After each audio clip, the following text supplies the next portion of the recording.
Planning complete, design కూడా ready, కానీ coding start చేశాక రియల్ ఛాలెంజెస్ స్టార్ట్ అయినాయి. Welcome to day 67 of my full stack developer journey. Last వీడియోలో నేను designing phase అంటే యూఐ యూజర్ ఫ్లో గురించి షేర్ చేశాను. ఇవాళ నేను కోడింగ్ ఫేజ్ స్టార్ట్ చేసిన ఎక్స్పీరియన్స్ గురించి షేర్ చేశాను. ఫస్ట్ నేను ప్రాజెక్ట్ స్ట్రక్చర్ సెటప్ చేశా. ప్రాజెక్ట్ని 2 పార్ట్స్గా డివైడ్ చేసిన, ఫ్రంట్ ఎండ్, బ్యాక్ ఎండ్. ఇలా సపరేట్ స్ట్రక్చర్ ఫాలో చేస్తే ప్రాజెక్ట్ క్లీన్గా ఉంటుంది. బ్యాక్ ఎండ్లో నేను యూజ్ చేసిన tech stack Node.js, Express.js, MongoDB. And స్ట్రక్చర్లో routes, controllers, models and middlewares ఇలా ఆర్గనైజ్ చేశా.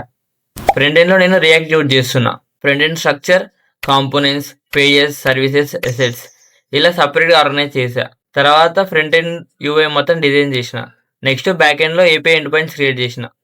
ఫ్రంట్ ఎండ్ నుంచి ఏపీఐ కాల్ చేసి డేటా సెండ్. అప్పుడు front end and back end రియల్గా కనెక్ట్ అవ్వడం స్టార్ట్ అయింది.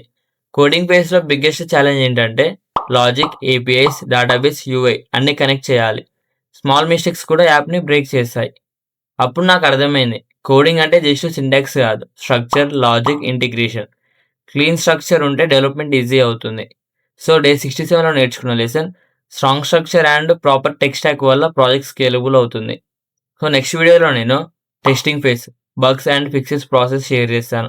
This is day 67 of my journey. Follow and subscribe the next part. By.